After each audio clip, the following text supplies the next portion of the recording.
আজকে বিষয় দেওয়া হয়েছে মহিলাদের পর্দা কতটা জরুরি, ইসলামের মধ্যে মহিলাদের পর্দা সংক্রান্ত বিধান কি। দ্বিতীয় টপিক দেওয়া হয়েছে পীর ওলি মানব কি মানব না, পীর ওলি কাদের বলা হয়। তৃতীয় টপিক দেওয়া হয়েছে মাজারে করণীয় ও বর্জনীয় কর্মসমূহ, মাজারে করণীয় ও বর্জনীয় কর্মসমূহ। আমি আগেই বলে দিই, আজকের এই বিষয় তিনটি বিষয়ের উপর যদি আমি আলোচনা করি, অনেকগুলো মানুষকে ভালো লাগবে, কিছু মানুষকে খারাপও লাগতে পারে। সুন্নিদের মধ্যেও কিছু মানুষ এটাকে নেগেটিভ পয়েন্টে নিতে পারে। তাই আপনাদের আগেই আলোচনা করি, আগেই বলে দিই যে শরীয়ত সবার ঊর্ধ্বে, শরীয়তের কানুন সবার ঊর্ধ্বে। আপনার পার্সোনাল লজিক, পার্সোনাল ধারণা, পার্সোনাল জ্ঞান, পার্সোনাল যুক্তি যদি শরীয়তের পক্ষে যায় তাহলে সেই যুক্তিকে আমি সালাম করব। কিন্তু পার্সোনাল জ্ঞান, পার্সোনাল ধারণা, পার্সোনাল যুক্তি, পার্সোনাল লজিক যদি আপনার শরীয়তের বিপক্ষে চলে যায়, সেই লজিককে আমরা ইসলামের মধ্যে প্রাধান্য দিতে পারি না। তো এই বিষয় তিনটা নিয়ে আমি আলোচনা করব। সম্মানিত মুসলিম সমাজ, আলোচনার আগে আসুন আমি আপনাদের সম্মুখে একবার নবী করিম সাল্লাল্লাহু আলাইহি ওয়াসাল্লামের প্রতি মহব্বতের সহিত দরুদ শরীফ পাঠ করি।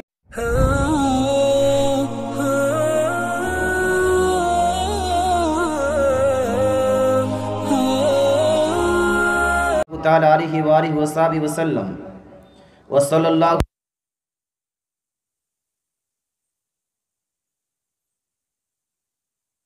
রাহিমিন বিহাক্কি লা ইলাহা ইল্লাল্লাহু মুহাম্মাদুর রাসূলুল্লাহ সাল্লাল্লাহু তাআলা আলাইহি ওয়া আলিহি ওয়া সাহবিহি ওয়া সাল্লাম। আসসালামু আলাইকুম ওয়া রাহমাতুল্লাহি ওয়া বারাকাতুহু। ওয়া আলাইকুম আসসালাম। নাহমাদুকা ইয়া মান শাররাহা সুদুরানা ওয়া নাওয়ারা কুলুবানা ওয়া তালা'a রাসূলাহু আলা উলুমিল আউওয়ালিন ওয়াল আখিরিন ওয়া 'আল্লামাহু ইলমা মা কানা ওয়া ইয়াকুন। والصلاة والسلام على من كان نبيا وآدم بين الماء والطين. أما بعد فأعوذ بالله من الشيطان الرجيم. بسم الله الرحمن الرحيم. اهدنا الصراط المستقيم. وقال النبي صلى الله تعالى عليه وآله وصحبه وسلم لا تنظروا فإن النظر لا يغني من القدر شيئا إنما يستخرج به من البخيل. وقال النبي صلى الله عليه وآله وصحبه وسلم لا ينظر الرجل إلى عورة الرجل ولا تنظر المرأة إلى عورة المرأة. وقال النبي صلى الله عليه وآله وصحبه وسلم نهيتكم عن زيارة القبور فزوروها. صدق الله العظيم وصدق رسوله النبي الأمين المتين الكريم ونحن على ذلك من الشاهدين والشاكرين والذاكرين والحمد لله رب العالمين. সমস্ত প্রশংসা, হামদ, সানা, তারিফ একমাত্র মহান প্রতিপালকের দরবারে নিবেদিত, যিনি এক অদ্বিতীয়, যিনি অক্ষয় অব্যয়, যিনি নিরাকার, যিনি আপনাকে আমাকে গোটা কায়নাতকে সৃষ্টি করেছেন এবং স্পেশালি আমাদেরকে দয়ার নবী, মায়ার নবী, আকাই নামদার মদিনী তাজদার আহমদী মুখতার জনাবি রাসূলুল্লাহ সাল্লাল্লাহু তাআলা আলাইহি ওয়াসাল্লামের উম্মতি হয়ে জীবন অতিবাহিত করার শক্তি প্রদান করেছেন। এবং আজকের এই পবিত্র মঞ্চে, পবিত্র মাহফিলে আমাদেরকে আসার, বসার, ইসলামিক আলোচনা করার এবং ইসলামিক আলোচনা শ্রবণ করে নিজের ইসলামিক জ্ঞানকে বৃদ্ধি করার শক্তি প্রদান করেছেন। তাই আসুন সেই মহান প্রতিপালকের দরবারে একবার শুকরিয়া আদায় করি। পড়েন সবাই উচ্চ স্বরে আলহামদুলিল্লাহ। একটু জোরদার পড়ুন আলহামদুলিল্লাহ। সম্মানিত মুসলিম সমাজ, আজকের এই জালসা অতি গুরুত্বপূর্ণ, most important for me and you. আমার জন্য খুবই গুরুত্বপূর্ণ এবং আপনার জন্য এই জালসাটি খুব গুরুত্বপূর্ণ হওয়ার আমি যেই কারণটি বুঝতে পারছি সেটা হলো এই জন্য যে পশ্চিমবাংলার, আমি তো খুব বিখ্যাত বা প্রসিদ্ধ বা বড় একজন বক্তা নয়, আমার পরে পরে আরও দুইজন খুব বড় খুব জ্ঞানী বিদ্বান ব্যক্তি আছেন, তাদেরকে এখানে দাওয়াত করা হয়েছে। যেভাবে মাইকটা ছিল সেভাবে রাখেন, যেভাবে ছিল সেভাবে রাখেন। আর বিশেষ করে এই জালসাতে ইকোটা কম একটু, বিশেষ করে এই জালসাতে আসার আগেই বক্তাদেরকে টপিক বিষয় বেঁধে দেওয়া হয়েছে। এখানে আসার পরেও আমাদেরকে রিকোয়েস্ট করা হলো যে হযরত যে টপিকগুলো আপনাদেরকে দেওয়া হয়েছে সেই টপিক নিয়েই আলোচনা করবেন, টপিকের বাইরে আলোচনা করবেন না। আমার পর জামে আজহার নীলনদ পার হয়ে জামে আজহার মিশর থেকে শিক্ষা অর্জন করে এসেছেন এমন একজন ব্যক্তি হযরত আল্লামা মাওলানা মুফতি নুরুল আরিফিন আজহারি সাহেব উপস্থিত হবেন, মঞ্চে আসবেন। তিনাকে কি টপিক দেওয়া হয়েছে সেটা আমি জানি না, আমাকে কি টপিক দেওয়া হয়েছে, আমাকে কি বিষয় দেওয়া হয়েছে সেটা আমি আপনাদের আগে বলি, তারপরে সেই নিয়ে আলোচনা করব। আমাকে আজকে বিষয় দেওয়া হয়েছে মহিলাদের পর্দা কতটা জরুরি, ইসলামের মধ্যে মহিলাদের পর্দা সংক্রান্ত বিধান কি। দ্বিতীয় টপিক দেওয়া হয়েছে পীর ওলি মানব কি মানব না, পীর ওলি কাদের বলা হয়। তৃতীয় টপিক দেওয়া হয়েছে মাজারে করণীয় ও বর্জনীয় কর্মসমূহ, মাজারে করণীয় ও বর্জনীয় কর্মসমূহ। আমি আগেই বলে দিই, আজকের এই বিষয়ে তিনটি বিষয়ের উপর যদি আমি আলোচনা করি অনেকগুলো মানুষকে ভালো লাগবে, কিছু মানুষকে খারাপও লাগতে পারে। সুন্নিদের মধ্যেও কিছু মানুষ এটাকে নেগেটিভ পয়েন্টে নিতে পারে। তাই আপনাদের আগেই আলোচনা করি, আগেই বলে দিই যে শরীয়ত সবার ঊর্ধ্বে, শরীয়তের কানুন সবার ঊর্ধ্বে। আপনার পার্সোনাল লজিক, পার্সোনাল ধারণা, পার্সোনাল জ্ঞান, পার্সোনাল যুক্তি যদি শরীয়তের পক্ষে যায় তাহলে সেই যুক্তিকে আমি সালাম করব। কিন্তু পার্সোনাল জ্ঞান, পার্সোনাল ধারণা, পার্সোনাল যুক্তি, পার্সোনাল লজিক যদি আপনার শরীয়তের বিপক্ষে চলে যায় সেই লজিককে আমরা ইসলামের মধ্যে প্রাধান্য দিতে পারি না। তো এই বিষয় তিনটা নিয়ে আমি আলোচনা করব। সম্মানিত মুসলিম সমাজ, আলোচনার আগে আসুন আমি আপনাদের সম্মুখে একবার নবী করিম সাল্লাল্লাহু আলাইহি ওয়াসাল্লামের প্রতি মহব্বতের সহিত দরুদ শরীফ পাঠ করি। করব না ভাই? দরুদ শরীফ পড়েন তো আপনারা? জি। তাছাড়া আমি দেখছি যে মাহফিলের একদম এই কোণাতে একদম ভরে গেছে, এই কোণা একদম ভরেনি। আমি বলবো কমিটি ভাইদেরকে যে যারা বসে গেছেন তাদেরকে উঠানোর প্রয়োজন নেই, যারা নেক্সটে আসবেন তাদেরকে এই দিকে বসানোর চেষ্টা করেন। মেহফিল, এই যে মেহফিলটা হচ্ছে, এই মেহফিলকে নবী পাক সাল্লাল্লাহু আলাইহি ওয়াসাল্লাম একটা নাম দিয়েছেন, বা মেহফিলের একটা নাম দিয়েছেন। কি নাম এই মেহফিলের, কি বলে আখ্যায়িত করেছেন? তো একটা হাদিস শুনুন। এই হাদিসটি লিপিবদ্ধ আছে তিরমিজি শরীফ জিল নাম্বার 2 হাদিস নাম্বার 3851 মধ্যে। দয়ার নবী মায়া নবী ইরশাদ করেন, ইজা মারারতুম বিরিয়াজিল জান্নাহ ফারতাউ। ও আমার উম্মত উম্মতিরা, সাহাবায়ে কেরাম, তোমরা যখন জান্নাতের বাগিচার পাশ দিয়ে অতিক্রম করবে, জান্নাতের কেয়ারির পাশ দিয়ে অতিক্রম করবে, জান্নাতের পাশ দিয়ে অতিক্রম করবে, তো তোমরা জান্নাতে বসে যেও, সেই জান্নাতের বাগানে বসে যেও। সাহাবায়ে কেরামের ধারণা ছিল জান্নাত হলো আপনার আল্লাহ তাআলা সৃষ্টি করেছেন এই জান্নাতে যাওয়ার জন্য আগে মরতে হবে, তারপরে কবরের যে পিরিয়ডটা রয়েছে সেই পিরিয়ডটা পার করতে হবে, তারপরে আপনার হাসর নাসর হবে, তারপরে আপনাকে জান্নাত বা জাহান্নামে যেতে হবে। কিন্তু আল্লাহ রাসূল বলছেন, পৃথিবীতে যখন তোমরা জান্নাতের ক্যারি দিয়ে জান্নাতের বাগানের পাশ দিয়ে অতিক্রম করবে, তো জান্নাতের তোমরা একটু বসে যেও। সাহাবারা আরজ করলেন, ইয়া রাসূলুল্লাহ, ইয়া হাবিবাল্লাহ, where is the heaven of Almighty Allah in this earth? ইয়া রাসূলুল্লাহ, হাবিবাল্লাহ, এই পৃথিবীর বুকে জান্নাতের বাগিচা পাবো কোথায়? Garden of haven, garden of paradise বা প্যারাডাইস, এই পৃথিবীর বুকে আমরা জান্নাত পাবো কোথায়, বা জান্নাতের বাগানটা পাবো কোথায়, কোথায় আছে? নবী করিম সাল্লাল্লাহু আলাইহি ওয়াসাল্লাম ইরশাদ করেন, জান্নাতের বাগান হলো আল মাসাজিদ। বিশ্বের মধ্যে যতগুলো মসজিদ আছে, আল্লাহ তাআলা যতগুলো ঘর আছে, যতগুলো মসজিদ নির্মাণ করা হয়েছে, প্রতিটা মসজিদ এক একটা করে জান্নাত। বলেন সুবহানাল্লাহ, সুবহানাল্লাহ, সুবহানাল্লাহ। প্রতিটি মসজিদ একটা করে জান্নাত। আমরা জান্নাত যেতে চাই অথচ মসজিদে যেতে চাই না। আমার পূর্বে হয়তো ওনাকে আমি খুব ভালো করে চিনি না, কিন্তু উনি যে কথাটা বললেন যে আমরা অনেক কিছু করি কিন্তু নামাজ পড়ছি না, বাবা নামাজ ছাড়া গতি নেই, এটা সঠিক কথা। তিরমিজি শরীফের মধ্যে, তিরমিজি শরীফ প্রথম খণ্ড হাদিস নাম্বার 415 মধ্যে লিপিবদ্ধ আছে, কাল কিয়ামতের মাঠে উত্তপ্ত ময়দানে বলুন তো সব জিনিসের হিসাব হবে কি হবে না? হানা বলেন হবে কি হবে না? আপনার স্ত্রীর গায়ে একটা থাপ্পড় মারলেন, এটারও হিসাব হবে। আপনার স্ত্রীকে রেখে মন্টুর আপনার বিবির সঙ্গে আপনি লাইন মারলেন, এটারও একটা হিসাব আছে। আপনার নিজের মেয়েকে আপনি পর্দা করতে শিখালেন না, এটাও একটা হিসাব আছে। বিজনেস করতে গিয়ে মিথ্যা বলছেন, এটারও হিসাব আছে।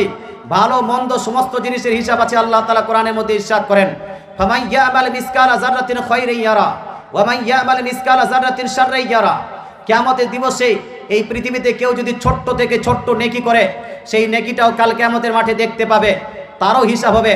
ছোট্ট থেকে ছোট্ট একটা যদি গুনাহ করে, সেটাও কাল কিয়ামতের মাঠে দেখতে পাবে। তবে কাল কিয়ামতের মাঠে হিসাব হবে সর্বপ্রথম কিসের? তো তিরমিজি শরীফ জিল নাম্বার 1 হাদিস নাম্বার 415 মধ্যে নবী করিম সাল্লাল্লাহু আলাইহি ওয়াসাল্লাম ইরশাদ করেন, ইন্না আউওয়ালা মা ইউহাসাবু বিহিল আবদু ইয়াউমাল কিয়ামাতি মিন আমালিহি আস-সালাত। কাল কিয়ামতের মাঠে উত্তপ্ত ময়দানে কঠিন আযাবের দিনে বান্দার আমল সমূহের মধ্যে, কর্মসমূহের মধ্যে সর্বপ্রথম তার নামাজের হিসাব হবে। কিসের হিসাব? জোরে বলেন না, কিসের হিসাব? আগে নবী পাক ইরশাদ করে খালি হিসাব করে শেষ নয়, ফা ইন সালাহাত ফাকাদ ফাজা ওয়া আনজা। দয়ার নবী মায়া নবী ইরশাদ করেন, নামাজের হিসাবে সে যদি কামিয়াব হয়ে যায়, অন্যান্য বিষয়েও সে কামিয়াব ও কামরান হয়ে যাবে। ওয়া ইন ফাসাদাত ফাকাদ খাবা ওয়া খাসারা। আর নামাজের হিসাবে গিয়ে যদি গড়বড় হয়ে যায়, তো ও কে হয় আনসাকসেসফুল, আর সে খাইব খাসির। সে আপনার কি বলছে, আল্লাহ তাআলা তাকে জাহান্নামে নিক্ষেপ করবেন। সুতরাং ভাই আপনাদের বলতে চাই, নামাজের অবশ্যই আপনি খেয়াল রাখবেন। নামাজ পড়তে যাই কোথায়? মসজিদে। এই মসজিদকে আল্লাহ তাআলা বলেছেন, রাসূল বলেছেন কি? জান্নাত। এই জান্নাতে যাবেন। আজকে আমরা ওই মসজিদে কম, বাজারে বেশি টাইম ব্যয় করি, অথচ আল্লাহ তাআলা রাসূল ইরশাদ করেন মুসলিম শরীফের হাদিস, আহাব্বুল বিলাদ ইলাল্লাহি মাসাজিদুহা ওয়া আবগাজুল বিলাদ ইলাল্লাহি আসওয়াকুহা। আল্লাহ তাআলা যতগুলো জায়গা সৃষ্টি করেছেন, এই জায়গা সমূহের মধ্যে সবথেকে উৎকৃষ্ট জায়গা, সবথেকে ভালো জায়গা, উত্তম জায়গা হলো মসজিদ। আর সবথেকে খারাপ জায়গা কি? জোরে বলেন কি? অতি প্রয়োজন যদি হয় তাহলে বাজারে যাবেন, নো প্রবলেম, আপনি যেতে পারেন। কিন্তু প্রয়োজন নেই, বন্ধুদের সঙ্গে আড্ডা দেওয়ার জন্য, গীবত করার জন্য, এটা ওটা যেটা সেটা করার জন্য বাজারে গিয়ে অযথা টাইম ওয়েস্ট করবেন, টাইম আপনার পার করবেন, এটা আপনার জন্য মোটেই উচিত হবে না। বিশ্বের মধ্যে আল্লাহ তাআলা জান্নাত বানিয়েছেন মসজিদকে। মসজিদকে কেন জান্নাত বানিয়েছেন? তার কারণটা হলো এই, মসজিদে যত বেশি যাবে, কিয়ামতের দিন জান্নাতে সে তত তাড়াতাড়ি যাবে। কথা বুঝতে পারছেন? মসজিদে যে যত বেশি যাবে, কিয়ামতের দিন সে আপনার তত তাড়াতাড়ি জান্নাতে যাবে। নেক্সট জান্নাত, দ্বিতীয় জান্নাত কি? আল্লাহ তাআলা রাসূল ইরশাদ করেন তিরমিজি শরীফ জিল নাম্বার 2 হাদিস নাম্বার 3852 মধ্যে, ইদা মারারতুম বিরিয়াজিল জান্নাহ ফারতাউ। আবার নবী পাক ইরশাদ করেন, তোমরা যখন জান্নাতের কেয়ারির পাশ দিয়ে অতিক্রম করবে, তো জান্নাতকে ক্রস করে যেও না, জান্নাতে একটু বসে যেও, জান্নাতে একটু বসে যেও। আবার সাহাবারা আরজ করেন, ইয়া রাসূলুল্লাহ, ইয়া হাবিবাল্লাহ, জান্নাত পাবো কোথায় পৃথিবীতে? পৃথিবীতে জান্নাত কি? প্রথম হাদিসে বলেছেন নবী পাক হলেন মসজিদ হলো জান্নাত। দ্বিতীয় হাদিসে নবী পাক ইরশাদ করেন, হিলাকুজ যিকর, এই পৃথিবীর বুকে যতগুলো জায়গাতে আল্লাহর জিকির হয়, রাসূলের আলোচনা হয়, যতগুলো জায়গাতে জিকির ও আজকার হয়, যতগুলো জায়গাতে মাহফিল সাজানো হয়, ইসলামের প্রচার ও প্রসার হয়, সেই সমস্ত জায়গাকে আল্লাহ জান্নাত বানিয়ে দেন। বলেন সুবহানাল্লাহ, জোরে বলেন সুবহানাল্লাহ। তিলগাঁও, আচ্ছা, পীরগাঁও থেকে মোবারক সাহেব 2000 টাকা দিয়েছেন। আল্লাহ তাআলা ওনার দানকে কবুল করুন, বলেন আমিন। তো পৃথিবীতে যতগুলো মাহফিল, যতগুলো মাজলিসে আল্লাহর জিকির হচ্ছে, রাসূল পাক সাল্লাল্লাহু আলাইহি ওয়াসাল্লামের প্রতি দরুদ ও সালাম হচ্ছে, ইসলামের প্রচার ও প্রসার হচ্ছে, কোরআনের জিকির হচ্ছে, কোরআনের তেলাওয়াত হচ্ছে, হাদিসের তেলাওয়াত হচ্ছে, সমস্ত জায়গাকে আল্লাহ তাআলার রাসূল বলেন যে আল্লাহ তাআলা সেই সমস্ত জায়গাকে জান্নাত বানিয়ে দেন। তো আজকে বছরে একটা করে বলরামপুরে জালসা হচ্ছে, সেই জালসাতে আসতে এত লেট কেন? বা কেন সময় পাচ্ছেন না আপনারা? সম্মানিত মুসলিম সমাজ, তাই এসেছেন যারা বসে থাকবেন, জালসা সমাপ্ত হওয়ার পরেই চলে যাবেন, অতি জরুরি হলে চলে যাবেন, নো প্রবলেম। কিন্তু যদি আপনার সময় থাকে অবশ্যই জালসাতে বসে থাকবেন। ব্রাদার ইসলাম, এবার আসলে আমরা দরুদ শরীফ পড়ব। দরুদ শরীফ পড়ার পরে আমার 3টা টপিক নিয়ে আমি আলোচনা করব, এক একটা করে। একবার দরুদ শরীফ পড়ো। আল্লাহুম্মা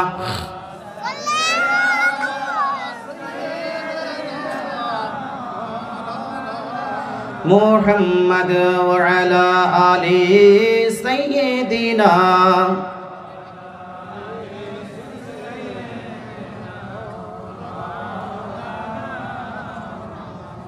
সম্মানিত মুসলিম সাহেব, মনটা খুব ভালো না, মানে মনের দিক থেকে একটু আহত আছি। তার কারণ হলো আপনার এখানে পৌঁছানোর পর ফোন আসলো বাড়ি থেকে যে আমার নিজের একজন মাসি আছে, আমার মায়ের পরে যে মাসি, উনি ইন্তেকাল করলেন। সবাই বলেন ইন্না লিল্লাহি ওয়া ইন্না ইলাইহি রাজিউন। এই দিক জন্য আমি একটু মনের দিক থেকে খুব একটা ভালো না, তবু আমি চেষ্টা করব অবশ্যই যখন এসেছি জালসাটা করে তারপরে বাড়ি যাব। একবার আর দরুদ শরীফ পড়ে। আল্লাহুম্মা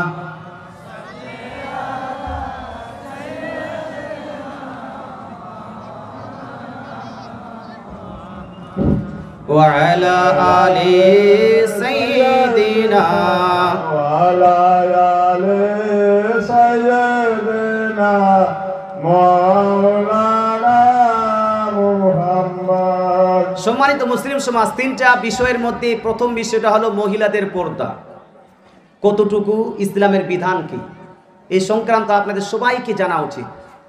কারণ আমরা এই বিষয়টাতে সবাই ফেল। আমি বেশিরভাগে যেটা বলছি, আমাদের এলাকায় বিশেষ করে বালরামপুর হোক বা অন্যান্য জায়গা হোক, যদি অ্যানালাইজ করা হয় তো 2-1 মানুষ পাস হয়ে যাবে। এই বিষয়টা আমরা অনেক মানুষ ফেল আছি, বা 99% আপনার মানুষ এখানে ফেল হয়ে আছে। আলীনগরের চন্দন ভাই 1000 টাকা দিয়েছেন। আল্লাহ তাআলা ওনার দানকে কবুল করুন এবং ওনার জায়েজ মাকাসিদকে পূর্ণ করুন, বলেন আমিন।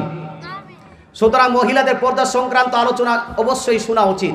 কতটা জরুরি, আপনার স্ত্রী বাজারে যাবে কিনা, আপনার স্ত্রী পুকুরে গোসল করবে কিনা, আপনার স্ত্রী নদীতে গিয়ে গোসল করতে পারবে কি পারবে না, রাত্রি বেলা স্ত্রী সহবাসের পরে আপনি পুকুরে বা নদীতে গিয়ে গোসল করতে পারবেন কি পারবেন না, বাইরে টিপলে গোসল করতে পারবে কি পারবে না, কলেজ ইউনিভার্সিটিতে আপনি স্কুল কলেজ ইউনিভার্সিটিতে আপনার মহিলাকে পড়াতে পারবেন কিনা, ICDS এর চাকরি মহিলারা করতে পারবে কি পারবে না, আশার চাকরি, নার্সের চাকরি মহিলাদের জন্য জায়েজ আছে কিনা, মহিলাদের জন্য কি পর্দা, আপনার কতটুকু পর্দা জরুরি, এই বিষয়টা আলোচনা করা দরকার আছে কিনা বাপ? দরকার নাই। এই জন্য শুনুন বাপ, মহিলাদের পর্দার সঙ্গে সঙ্গে পুরুষের পর্দাটা একটু আমাদেরকে জানতে হবে যে পুরুষের পর্দা কতটুকু জরুরি আছে। আরবিকে ইসলাম শরীয়তে যেটা শারীরিক, শরীরের মধ্যে থেকে যে অংশটাকে ঢাপানো, ছুপানো, লুকানো জরুরি, সেটাকে আরবিকে বলা হয় সাতর। কি বলা হয়? সাতর। ব্রাদার ইসলাম, সাতর মানে ছুপানো, বুঝতে পারলেন? আর আওরাত মানে হলো আওরাত। সাতরে আওরাত বলা হয়। আওরাত বলা হয় যেই অংশটাকে ছুপানো জরুরি, সেটাকে আওরাত। একটা আওরাত হলো মহিলাকে আওরাত বলা হয়, সেটা একটা আওরাত। আর একটা হলো সাতরে আওরাতের অর্থ, আওরাত মানে হলো যেই অংশটাকে ছুপানো জরুরি সেটাকে আওরাত, আর সাতরে মানে হলো ছুপানো। এবার পুরুষের জন্য কতটা সাতরে আওরাত জরুরি আর মহিলাদের জন্য কতটা সাতরে আওরাত জরুরি, এটা প্রথমে আমাদেরকে জেনে নিতে হবে। পুরুষের জন্য ইসলাম শরীয়তে যেই আপনার অংশটা ছুপানো সবসময় জরুরি আছে, শুধু কাজের ক্ষেত্রে বলতে আপনার স্ত্রীর পাশে গেলে বা আপনি একাই আছেন, ঘর বন্ধ আছে, সেই জায়গাতে ব্যাপারটা আলাদা। বাথরুমে আছেন, বাথরুমে সব আপনার বন্ধ আছে, সেই জায়গাটা বিষয় আলাদা। কিন্তু ওপেন প্লেসে আপনি আছেন, আপনার মানুষের ভিড়ে আছেন, বা আপনি কাজ করছেন, মাঠে ঘাটে কাজ করছেন, বা আপনার কি বলছে গাছে চড়ে আম পাড়ছেন, সেই সময় আপনার কতটা অংশ ঢাকা ছুপা এটা জরুরি আছে। তো পুরুষের জন্য ফরজ আপনার আওরাত হলো নাভি থেকে নিয়ে হাঁটু পর্যন্ত। কোথা থেকে বাপ? নাভি থেকে, এটা জোরে বলতে হবে, নাভি থেকে হাঁটু পর্যন্ত। হাঁটুটা ঢাপতে হবে, নাভিটাও ঢাপতে হবে। কথা বুঝতে পারছেন? নাভি থেকে হাঁটু পর্যন্ত এটা পুরুষের জন্য কম্পালসারি জরুরি একটা সতর, এটাকে আপনাকে ঢাপতেই হবে, এর বাহিরে যাওয়া যাবে না। কোনো কাজের ক্ষেত্রে নয়। মনে করে আপনি ফসল লাগাচ্ছেন, সেই জায়গায় যদি আপনি নাভি কি বলছে হাঁটুর উপরে লুঙ্গি উঠাতে চান, এটা আপনার জন্য জায়েজ হবে, এটা হলো ফরজ। লুঙ্গি যদি আপনার হাঁটুর উপরে উঠে যায়, এটা হয়ে যাবে হারাম। এটা কি হবে? হারাম। হারামটা কি ছোট গুনাহ না বড় গুনাহ বাপ? জোরে বলেন, হারাম ছোট গুনাহ না বড় গুনাহ? কুকুরের মাংস খাওয়া যেভাবে হারাম, আপনার গরুর পাখানা খাওয়া যেভাবে আপনার জন্য হারাম, বলতে চাই মুসলমান এটা বড় গুনাহ। মিথ্যা বলা হারাম, বড় গুনাহ। চুগলি করা হারাম, বড় গুনাহ। শরাব পান করা হারাম, বড় গুনাহ। তেমনি ভাবে আপনি যদি এই যে সাতারটা আছে, এই যে আপনার ঢাকতে হবে পুরুষের জন্য, এটা যদি খুলে দেন তাহলে এটা হয়ে যাবে হারাম। অতি প্রয়োজন, খুব বেশি প্রয়োজন যদি হয়, সেখানে শরীয়ত আপনাকে ইজাজত দিবে। যেমন আপনি কাজ করতে করতে পড়ে গেলেন, আপনার উরুর মধ্যে কোনো আপনার জখমি চলে আসলো, ডাক্তারের কাছে যাবেন, উরু না খুললে ডাক্তার আপনার চিকিৎসা করতে পারবে না। সেই ক্ষেত্রে আপনি আপনার উরুটা খুলতে পারবেন, কোনো সমস্যা নাই, কিন্তু এমনিতে উরু খুলতে পারবেন না। আমাদের দেশে একটা কথা বলা হয় লেংটি মারা। আপনাদের দেশে হয়তো বলে না, অন্য কিছু বলে, লেংটি মারা। হ্যাঁ, আপনাদের দেশে কিছু ব্যক্তিদেরকেও লেংটি মারা বলে, লেংটি খোলা বলে, ওরা লেংটি খোলা, আমরা জানা লেংটি মারা, লেংটি আপনার মারা আছে। শুনুন হে মুসলমান, লেংটি মারা এটা শরীয়তের মধ্যে বৈধ না আপনার অবৈধ? আমরা দেখা যায় যে অনেকগুলো মানুষ গাছে যখন চাপে আম পাড়ার জন্য, সেখানেও লেংটি মেরে নেয়। অনেকগুলো মানুষ দেখা যায় যখন মাঠে আপনার বিছন উঠায়, তখনও লেংটি মেরে নেয়। ধান লাগায়, তখন আপনার লেংটি মেরে নেয়। ভুট্টা কাটে, তখন আপনার লেংটি মেরে নেয়। হাল চালায়, তখন আপনার লেংটি মেরে নেয়। শরীয়তের আধারে এই সমস্ত জায়গাতে লেংটি মারা এটা হলো টোটালি হারাম, নিষিদ্ধ কাজ, টোটালি হারাম। আপনি মাঠে কাজ করবেন পুরুষ মানুষ, আপনি অন্য জায়গায় কাজ করবেন পুরুষ মানুষ, এই জন্য তো আপনার পর্দাটাকে ছোট করা হয়েছে। আপনার কি জরুরি পর্দাটাকে ছোট করা হয়েছে, এই যে হাঁটু থেকে নিয়ে নাভি পর্যন্ত কাজ আপনাকে ঢাকতে হবে। যদি মহিলা হতো তার পর্দাটা আরো বেশি আছে কি নাই? ধরুন আছে কি নাই? মহিলাদের তো অনেক বেশি, আপনার জন্য কম করা হয়েছে। কাজের জন্যই তো আপনি মাঠে যাবেন, হাঁটুর নিচে লুঙ্গি রেখে, হাঁটুর নিচে লুঙ্গি রেখে কাজ করা সম্ভব হয় আছে কি নাই বাপ? সম্ভব আছে কিনা?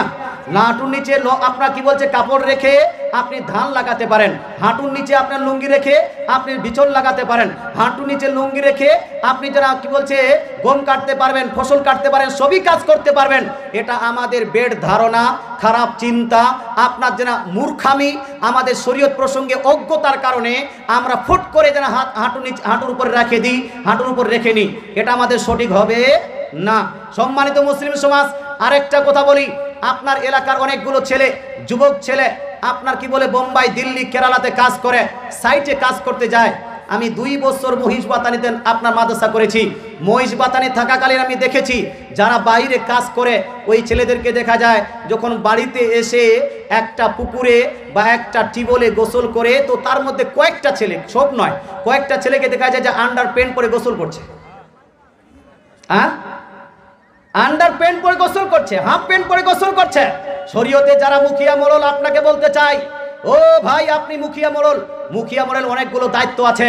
কেউ যদি গ্রামে ওপেন প্লেসে হাফ প্যান্ট পরে, আন্ডার প্যান্ট পরে কোনো ছেলে যদি গোসল করে, তার উপরে বিচার লাগানো আপনার মুখিয়া মোড়লের উপর জরুরি, আপনাকে লাগাতেই হবে, নাহলে আপনিও জাহান্নামে যাবেন, ওই ছেলেটাও জাহান্নামে যাবে।